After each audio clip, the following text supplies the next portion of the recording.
The cold morning air bit through Marcus Thompson's torn jacket as he sat against the dirty brick wall of Miller's grocery store. His hands shook as he held a cracked coffee cup, the last few drops of yesterday's coffee now ice cold. People walked past him on the busy sidewalk, their eyes looking anywhere but at him. Some crossed the street to avoid getting too close. Others dropped a few coins into his cup without stopping or speaking. Marcus looked like any other homeless man on the streets of downtown Portland. His gray hair was messy and unwashed. His clothes were dirty and had holes in them. His face was covered with a scraggly beard that hid the deep lines around his eyes. His shoes had tape holding them together. Anyone who saw him would think he was just another person who had given up on life, but they would be very wrong. Just 4 years ago, Marcus had been Staff Sergeant Marcus Thompson of the United States Army's most secret fighting unit, Delta Force. He had worn a crisp uniform with rows of medals on his chest. He had carried weapons that most soldiers never got to touch. He had completed 32 missions in places so secret that he could never tell anyone where he had been or what he had done there. Marcus had been one of America's best soldiers. When other soldiers couldn't handle a mission, they sent Marcus and his team. When terrorists took hostages, Marcus was the one who got them out alive. When enemy leaders needed to be captured, Marcus was the ghost who appeared in their bedrooms at night. For 15 years he had served his country without question and without fear. But war changes a man. It leaves marks that nobody can see from the outside. The first sign of trouble came during a mission in Afghanistan. Marcus and his team had been sent to rescue 3 American aid workers who had been kidnapped by Taliban fighters. The mission was supposed to be simple. Get in, get the hostages, get out. But nothing in war is ever simple. When they reached the compound where the hostages were being held, Marcus saw something that would stay with him forever. The terrorists had killed 2 of the aid workers before the rescue team arrived. The third, one, a young woman named Sarah Mitchell, was barely alive. As Marcus carried her to safety, she looked up at him with dying eyes and whispered, "Thank you for coming for me." She died in his arms before they reached the helicopter. That night changed everything for Marcus. He started having dreams where he could hear Sarah's voice calling for help, but he could never reach her in time. He would wake up in cold sweats, his heart pounding so hard he thought it might burst. During the day, he would suddenly feel like he couldn't breathe, like the walls were closing in around him. The military doctors told him he had something called PTSD, post-traumatic stress disorder. They gave him pills that were supposed to help him sleep and make the bad thoughts go away. But the pills made him feel empty inside, like he was watching his own life from far away. When the pills stopped working, the doctors gave him stronger ones. When those stopped working, they gave him even stronger ones. Marcus tried to keep doing his job, but the fear was always there now. During training exercises, he would freeze up when he heard certain sounds. During briefings, he would start sweating and shaking for no reason. His teammates started to notice that something was wrong with their leader. The final breaking point came during a training mission in Nevada. Marcus and his team were practicing a hostage rescue, just like they had done hundreds of times before. But when the fake gunfire started, Marcus's mind went back to that compound in Afghanistan. Instead of leading his team through the exercise, he dropped to the ground and couldn't move. His men had to carry him out of the training area. That was the end of Staff Sergeant Marcus Thompson's military career. The Army gave him an honorable discharge and a small monthly pension check. They thanked him for his service and sent him back to civilian life. But after 15 years of being a soldier, Marcus didn't know how to be anything else. He went home to his wife Jennifer and their 2 children, 8-year-old Tommy and 6-year-old Lisa. Jennifer had been waiting for this day for years, hoping that when Marcus left the Army, he would finally be the husband and father she remembered from before the war. But the man who came home wasn't the same man who had left. Marcus couldn't sleep at night. He would walk around the house checking locks and looking out windows, always expecting danger. He couldn't stand being in crowds or loud places. When Tommy's friends came over to play, the sound of their laughter and shouting would send Marcus into a panic. He would have to lock himself in the garage until they left. Jennifer tried everything she could think of to help her husband. She made appointments with counselors and therapists. She bought books about helping veterans adjust to civilian life. She planned quiet family activities and tried to create a peaceful home environment. But Marcus was drowning in his own mind, and nothing she did seemed to reach him. The drinking started slowly. At first, it was just a beer with dinner to help him relax. Then it was 2 beers, then 3. Soon Marcus was buying bottles of whiskey and hiding them around the house. He told himself he needed the alcohol to sleep, to stop the nightmares, to feel normal. But the more he drank, the worse everything got. Jennifer found the hidden bottles and poured them down the sink. She pleaded with Marcus to get help, to think about their children, to remember the man he used to be. But Marcus was too far gone to listen. The proud soldier who had once saved lives and protected the innocent was now just a broken man who couldn't even protect his own family from his pain. The marriage fell apart, piece by piece. Marcus would disappear for days at a time, drinking, in bars or sleeping in his car. When he was home, he was either drunk or angry or both. Tommy and Lisa became afraid of their own father.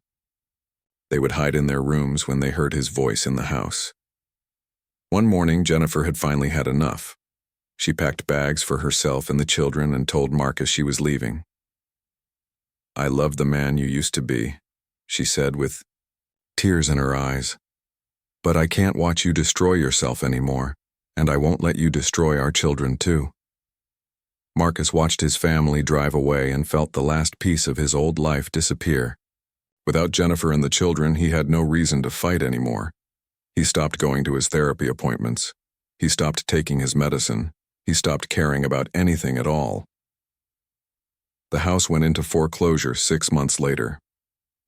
Marcus had spent his pension money on alcohol and hadn't paid the mortgage in months.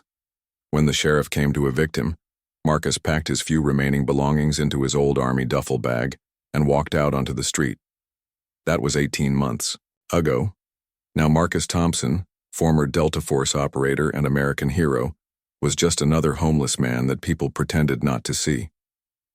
Marcus had been living on the streets for 18 months now, and he had learned things they don't teach you in any military training. He learned which dumpsters behind restaurants had the best leftover food and what time they threw it out. He learned which public bathrooms stayed unlocked at night and which ones had security guards who would chase you away.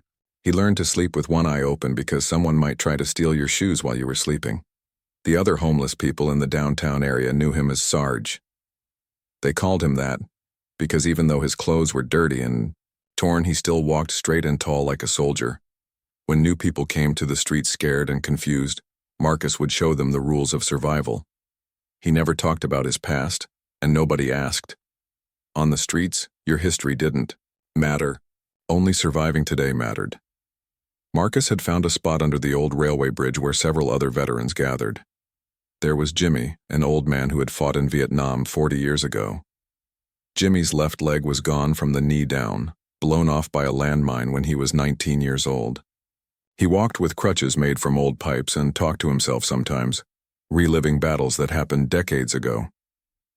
Then there was Carlos, a young Marine who was only 25 but looked much older. Carlos had served 3 tours in Afghanistan before a roadside bomb exploded near his convoy. The blast had left him with terrible headaches that never went away and made it hard for him to remember things. Sometimes Carlos would forget where he was and think he was still in the desert fighting the war. There was also old Pete, who claimed he had been in the Navy during the Gulf War, though nobody was sure if that was true. Pete's mind wasn't right anymore from years of drinking and living rough. But he was harmless and sometimes funny, always telling stories that might or might not have really happened. These men understood each other in ways that people with homes and jobs never could. They shared their food when someone had found something good. They watched each other's backs when danger came around. They never judged each other for the mistakes that had brought them to this place. When one of them got sick, the others would try to help. When one of them died, the others would make sure he got buried with some dignity. Marcus had learned to find food, shelter, and safety on the streets. But lately, staying safe was getting harder. The city had elected a new mayor who promised to clean up the homeless problem.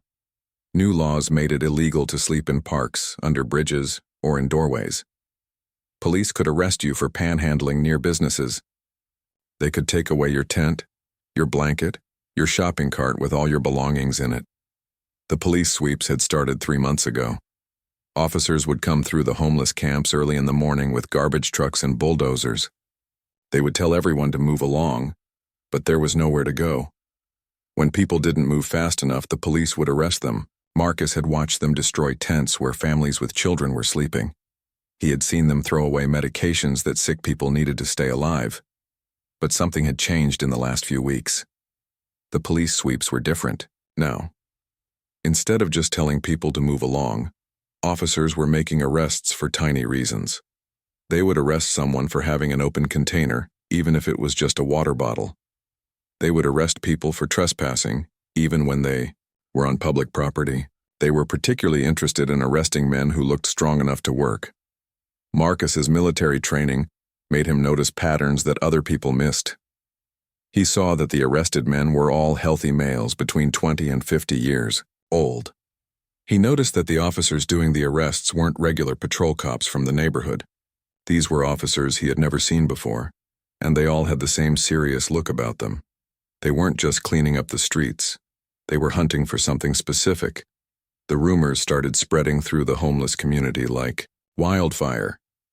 People said that the men who got arrested weren't being taken to the regular city jail. Nobody had seen them since they were arrested.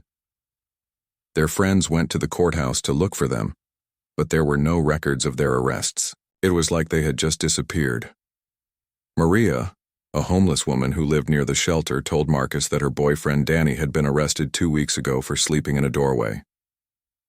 "I went to the jail to see him," she said, with tears in her eyes. "They told me no one by that name had been brought in. I know they arrested him because I saw it happen. Where did they take him?" Marcus began to pay closer attention to the police activity in the area. He used skills from his Delta Force days to observe without being seen. He would find high places where he could watch the street and make mental notes about what he saw. He started to recognize the same officers coming back again and again. He memorized their faces, their patrol schedules, and the license plates of their cars. What Marcus discovered made his blood run cold. These weren't random arrests by regular police doing their jobs.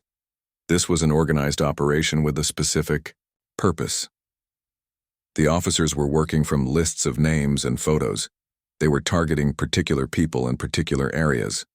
They had quotas to fill and specific types of people they were looking for. Marcus realized that something very wrong was happening in his city. But he was just one homeless man with no money, no phone, and no one who would believe him. Who would listen to a drunk living under a bridge? Who would care about missing homeless people when most of society pretended they didn't exist anyway? On a cold Tuesday morning, Marcus was sitting in his usual spot under the bridge when he saw 3 police cars pull up at the end of the street. This time they were coming for his area.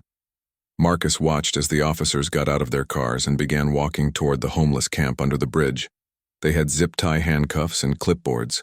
They weren't here to tell people to move along. They were here to make arrests. Jimmy tried to hobble away on his crutches, but he couldn't move fast enough. Carlos sat frozen in place, his war-damaged brain unable to process what was happening.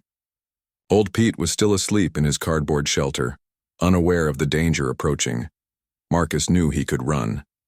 His military training had taught him how to move quickly and quietly, how to disappear into shadows and alleys where the police couldn't follow. He could escape and leave the others behind. That would be the smart thing to do. That would be the safe thing to do. But Marcus Thompson had once been a soldier who never left anyone behind. Even though that man seemed like a stranger from another life, something deep inside Marcus wouldn't let him abandon his friends now. The officers were getting closer. In a few minutes they would reach the bridge.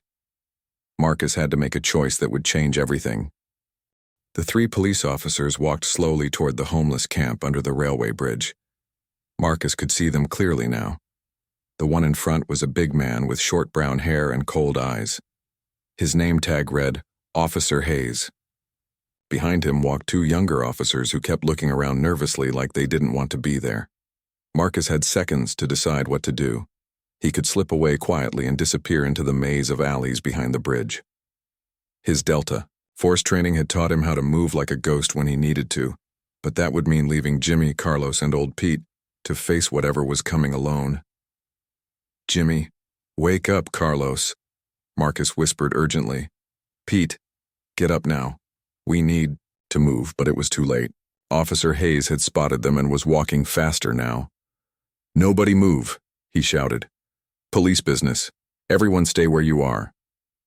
Jimmy tried to stand up on his crutches, but his old body moved too slowly. Carlos looked confused and scared, his war-damaged mind unable to understand what was happening. Old Pete was still trying to wake up from his deep sleep. Good morning, gentlemen, Officer Hayes said in a voice that wasn't friendly at all. We're here to help clean up this area. You're all going to come with us. Marcus stayed calm even though his heart was beating fast. Years of military training had taught him to think clearly under pressure. What are the charges, officer? He asked in a steady voice. Hayes looked surprised. Most homeless people either ran away or begged when police showed up. They didn't ask. Questions in clear, confident voices. Vagrancy, public camping, and disturbing the peace, Hayes said, reading from a card in his pocket. This is public property, Marcus replied. We're not camping, just resting, and we haven't disturbed anyone. The other two officers moved closer, their hands resting on their weapons. Marcus could see they were nervous.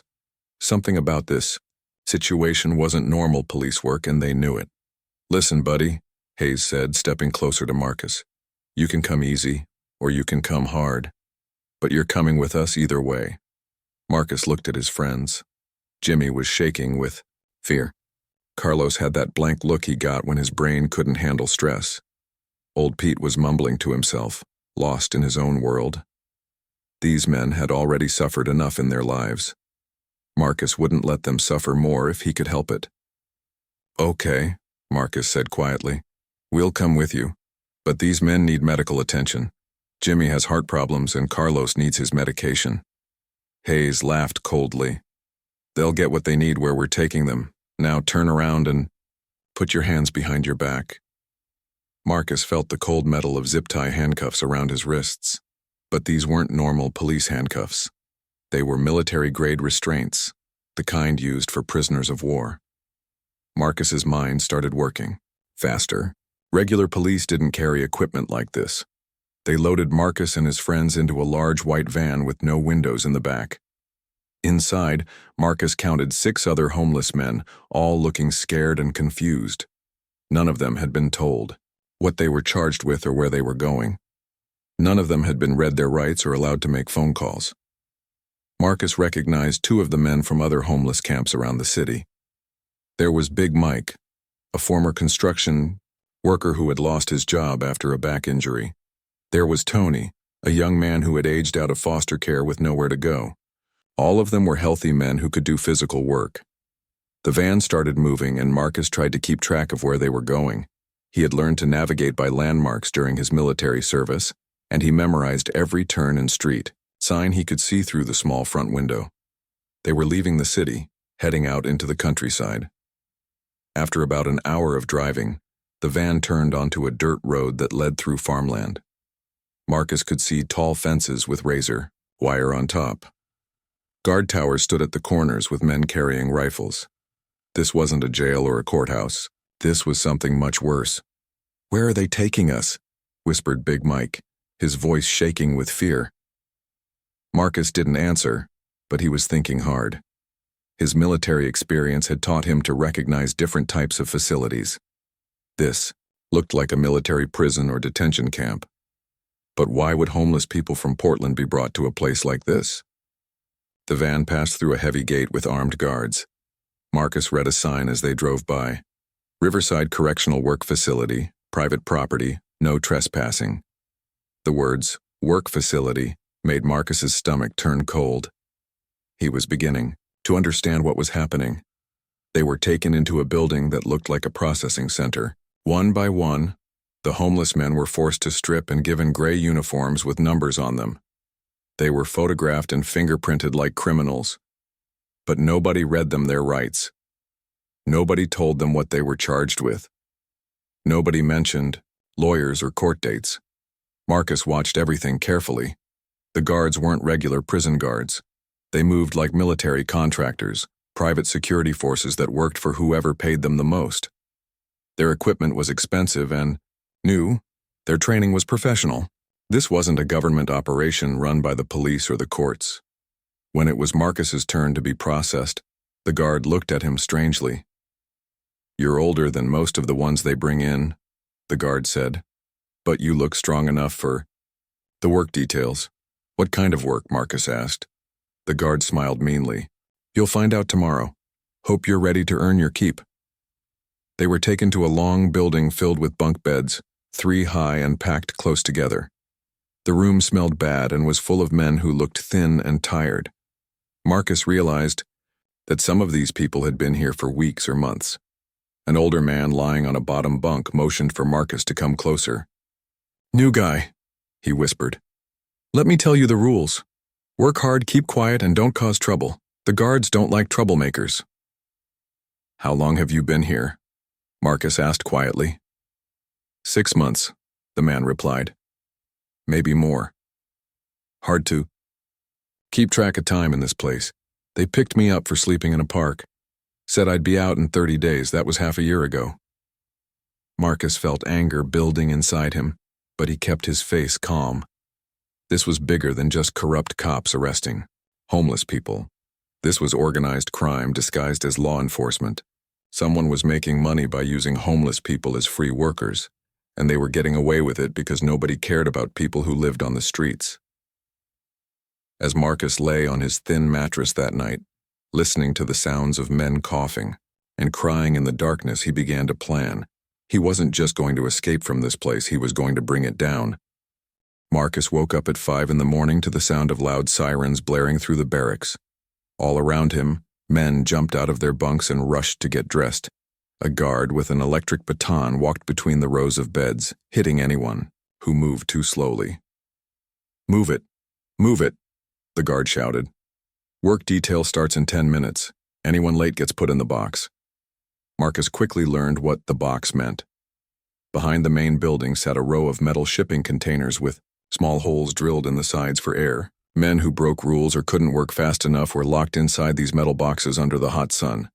In summer, the temperature inside could reach over 120 degrees. Some men came out crazy from the heat. Others didn't come out at all. The breakfast was watery soup with pieces of bread so hard they could break your teeth. Marcus ate it anyway because he needed strength for what was coming. Around him, men who had been here for months ate slowly, trying to make the small meal last as long as possible. After breakfast, the guards divided the men into work groups. Marcus was assigned to the construction crew along with Big Mike and 12 other men. They were loaded into trucks and driven to a building site 20 miles away, where a new shopping mall was being built. The foreman at the construction site was a thin man named Rodriguez, who treated the homeless workers like machines instead of people. "You dig where I tell you to dig," he said. "You carry what I tell you to carry. You don't talk, you don't rest, and you don't complain. Anyone who can't keep up goes back to the facility." Marcus quickly understood the horrible truth. The Riverside facility was selling homeless people as free labor to construction companies, farms, and factories.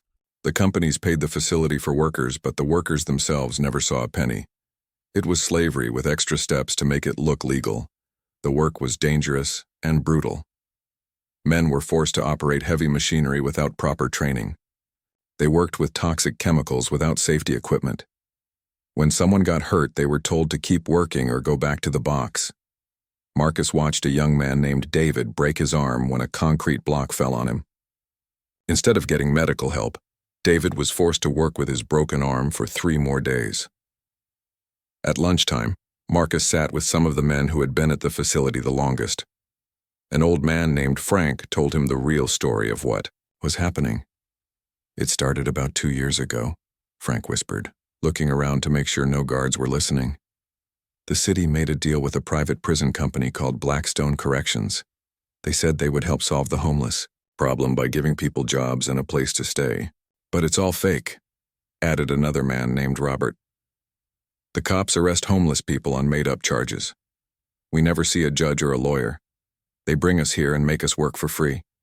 The companies pay Blackstone, and Blackstone pays the corrupt, cops and politicians. Marcus felt his anger growing, but he kept his face calm.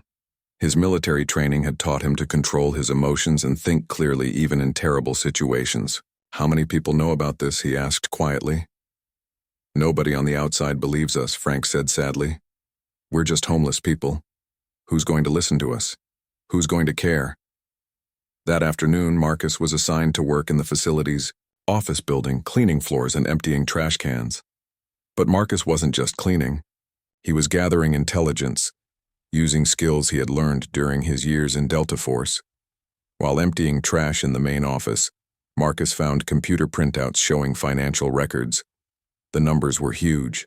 Blackstone Corrections was making millions of dollars every year by selling homeless people as workers.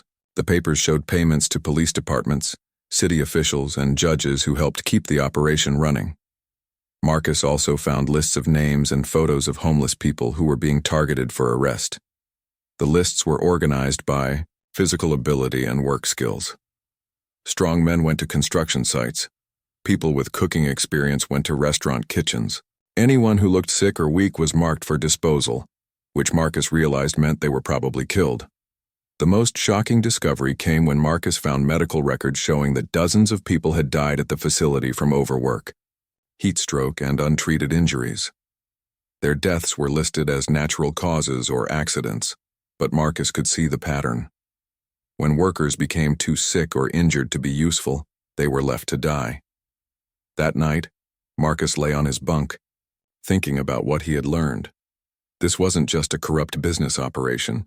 This was mass murder disguised as a work program. Hundreds of homeless people had disappeared into this system, and nobody on the outside even knew they were missing. Marcus began to plan his next moves.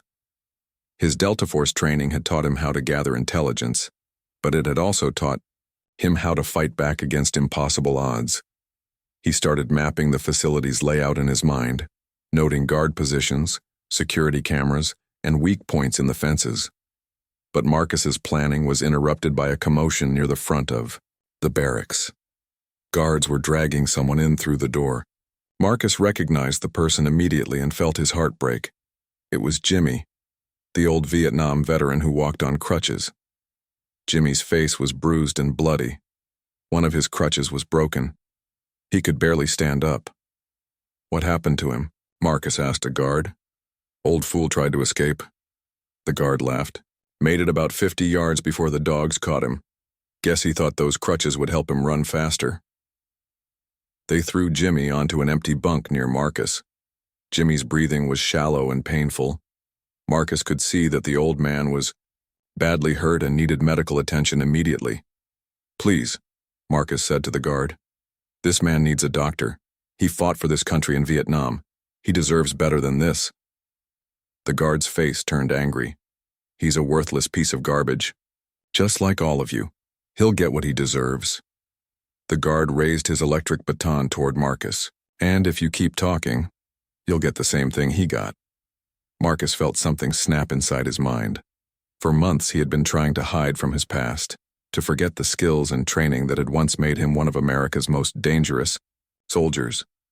But watching his friend Jimmy suffer brought all of that training rushing back. As the guard moved closer with the electric baton, Marcus's body moved automatically. In one smooth motion that took less than 2 seconds, Marcus grabbed the guard's wrist, twisted it until he dropped the baton, and put him in a chokehold that cut off his air supply. The guard went limp and unconscious without making a sound. Marcus caught him and lowered him quietly to the floor. Around the barracks, other prisoners stared in shock at what they had just seen. Marcus Thompson, the broken homeless man, was gone. In his place stood someone much more dangerous. Marcus dragged the unconscious guard behind a row of bunks where no one could see him. The other prisoners watched in amazement as Marcus quickly searched the guard's pockets, taking his keys, radio, and identification card. The broken homeless man they had known was completely gone. In his place was a trained killer who moved with deadly purpose. "Listen to me carefully," Marcus whispered to the men around him.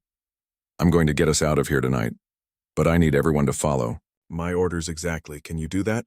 Frank, the old man who had been there the longest, nodded slowly. "Who are you, really?" he asked quietly. "Someone who knows how to fight back," Marcus replied. "Get word to every man in this building. In exactly 2 hours when the night guards change shifts, I want everyone ready to move. Tell them to stay quiet and wait for my signal." Marcus spent the next hour moving through the barracks like a ghost, talking to small groups of prisoners and explaining his plan. He used his knowledge of military tactics to organize the men into teams. Some would create distractions. Others would secure exits. The strongest men would help fight the guards. But Marcus knew that escaping wasn't enough. He needed evidence to prove what was happening at the facility. He needed documents, computer files, and financial records that would expose the entire operation. Without proof, the authorities would just cover everything up and start again somewhere else. At exactly midnight, when the guard shifts were changing, Marcus put his plan into action. He used the unconscious guard's keycard to unlock the electrical room behind the main building. Inside, he found the backup generator that powered the facility's lights and security cameras. Marcus had learned about explosives and electrical systems during his Delta Force training. It took him less than 5 minutes to rig the generator to overload and shut down after a 15-minute delay. That would give him enough time to get into position before the facility went dark. Next, Marcus made his way to the administrative building, where he had seen the financial records earlier. Using the guard's keys, he broke into the main office and found a computer that was still logged in. Marcus quickly copied files onto a flash drive he had made from parts in the facility's repair shop. The files contained everything Marcus needed: bank records showing payments to corrupt police officers, contracts with construction companies, buying slave labor, medical reports of prisoners who had died, and correspondence between facility managers and city officials. There was even video footage from security cameras showing guards beating prisoners and evidence of the disposal operations. As Marcus finished downloading the files, the lights suddenly went out. His timer had worked perfectly. Emergency lighting kicked in, but most of the facility was now in darkness. Marcus could hear guards shouting and running around trying to figure out what had happened. That was the signal the prisoners had been waiting for. All over the facility, men began escaping from their barracks using keys that Marcus had stolen from other guards earlier. They moved in small groups toward predetermined meeting points, just like Marcus had taught them. But the facility's security forces were better trained than Marcus had expected. Within minutes, searchlights were sweeping the grounds and armed guards were rushing to lock down the exits. Marcus realized that a simple mass escape wouldn't work. He needed to create more chaos to give the prisoners time to get away.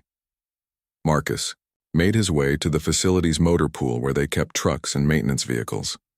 Using techniques he had learned in military sabotage training, he disabled most of the vehicles and set several of them on fire. The burning trucks created huge clouds of smoke that covered the facility and made it hard for the guards to see what was happening.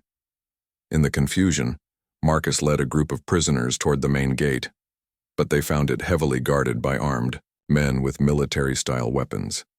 Marcus knew that charging the gate would get people killed. He needed a different approach. Using hand signals he had learned in Delta Force, Marcus directed his team to split up and approach the gate from multiple directions. When the guards were distracted by prisoners running in one direction, Marcus attacked from behind. His years of combat training took over completely. Marcus moved through the guards like a deadly shadow. He used non-lethal techniques to knock them unconscious, but his actions were swift and precise. Within minutes, he had disabled 6 armed guards without firing a single shot. The other prisoners watched in amazement as this homeless man fought like a professional soldier. With the main gate secured, Marcus helped 43 prisoners escape into the surrounding farmland. He gave the flash drive with all the evidence to Carlos, who had managed to stay hidden during the chaos. "Take this to the media," Marcus told him. "Give it to the FBI, the newspapers, anyone who will listen. This has to end tonight." As sirens wailed in the distance, Marcus made one final trip back into the facility. Jimmy was still in the medical building, too badly hurt to escape on his own. Marcus wasn't leaving his friend behind. Marcus found Jimmy lying on a cot, barely conscious but alive. "Sarge?" Jimmy whispered when he saw Marcus. "Is that really you?"